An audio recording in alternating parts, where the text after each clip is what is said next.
وتەیەک بە بۆنەی ڕۆژی جیهانی لاوان.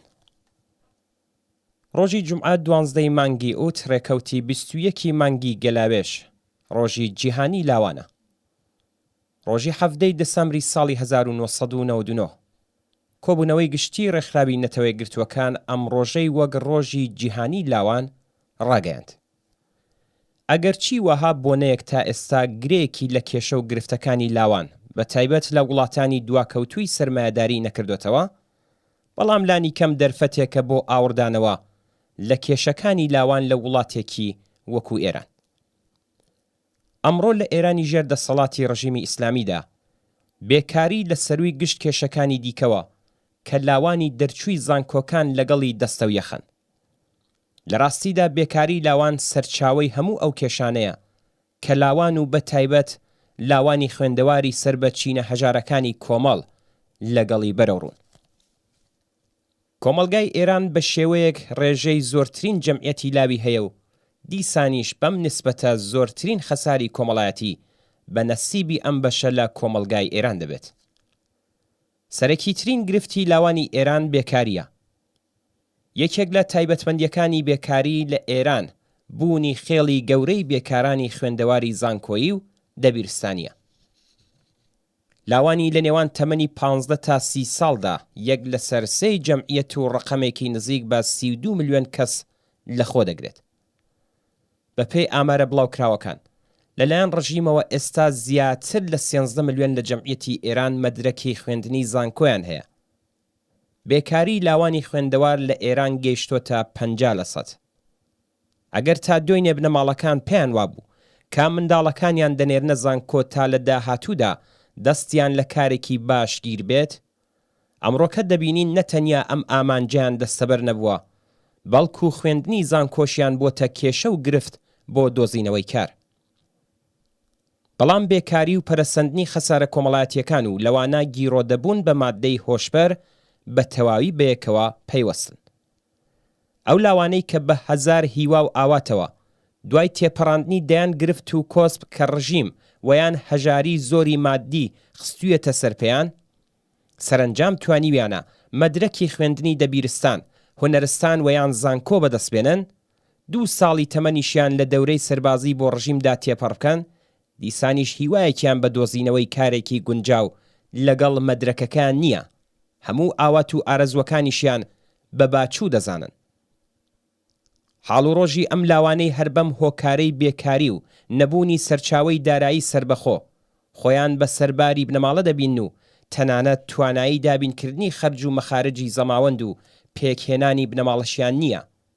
کەوایە دەبێت چۆن بێت؟ لە ئێرانی ژێردەسەڵاتی کۆماری ئیسلامیدا لاوان نە لە شادی و نشات و شور و شەوقی سەردەمی لاوێتی بەهرەمەندن و نە ئەو دەرفەتیان دەبێت تا توانایی و ئیستعدادەکانیان گەشە پێ بدەن.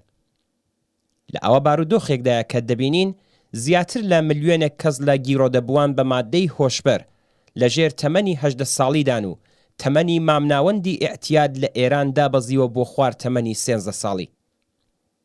ڕێژەی تێکچوونی ڕەوانی دڵە ڕاوکێ و خەمۆکی لە نێو لاواندا بە شێوەیەکی بەرچاو زیادی کردووە. بەڵام وێنای ژیانی لاوان لە ئێران بەبێ جەختکردنەوە لەسەر ڕاستیەکی هیوابەخش کامڵ نابێت. ڕژیمی ئیسلامی پرۆژەی جۆراوجۆری بۆ زاڵبوون بەسەر جەستە و ڕۆحی لاواندا بەکردەوە دەرهێنا.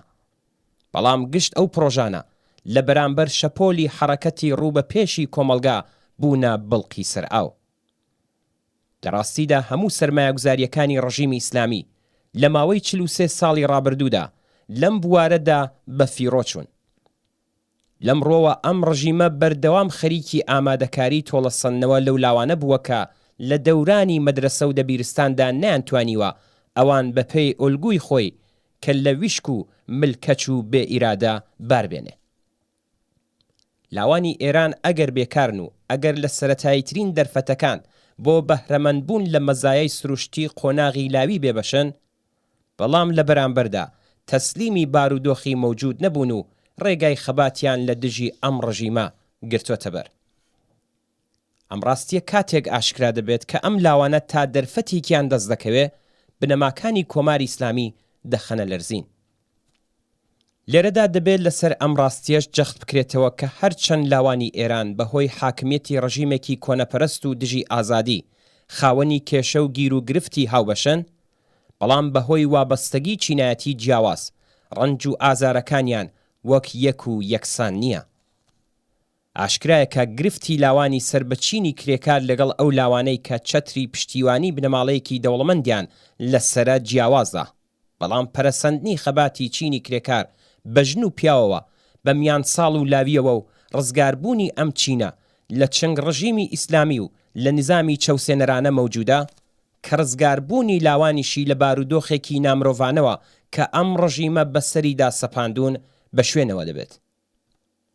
ئەو لاوانەی کە ئیستعدادەکانیان لەلایەن ڕژیمێکی کۆنەپەرستەوە کوێر بۆتەوە، ئەو لاوانەی کە باشترین ساڵەکانی تەمەنیان لە مەدرسە و دەبیرستان و زانکۆدا لە ژێر گوشاری ئاموزشی دژە زانستی و کۆنەپەرستانەدا تێپەڕیوە، ئەو لاوانەی کە تەنانەت ئازادی پۆشینیان لێ زەوت کراوە، ئەو کچانەی کە تەنانەت مافی تەمەشاکردنی یاریە وەرشیەکانیان نییە، ئەو لاوانەی کە لەبەر خاتری چکۆلەترین ناڕەزایەتی بە موسیبەت و مەسایلی سیاسی و کۆمەڵایەتیەکان دەخرێنە زیندان و ئەشکەنجە دەکرێن، لاوێک کە لە مافی سەرەتایی هەڵسوکەوت لەگەڵ ئینسانێک بە ڕەگەزی جیاوازی لێ زەوت کراوە، گشت ئەم لاوانە لەگەڵ لاوانی چینی کرێکار و زەحمەتکێشدا خاوەنی دەرد و ئازاری هاوبەشن و ڕزگاربوونیان لەم دۆخە نائینسانیە لە ڕێگای هاوپشتی لەگەڵ خەباتی چینی کرێکارەوە مویەسەر دەبێتەوە.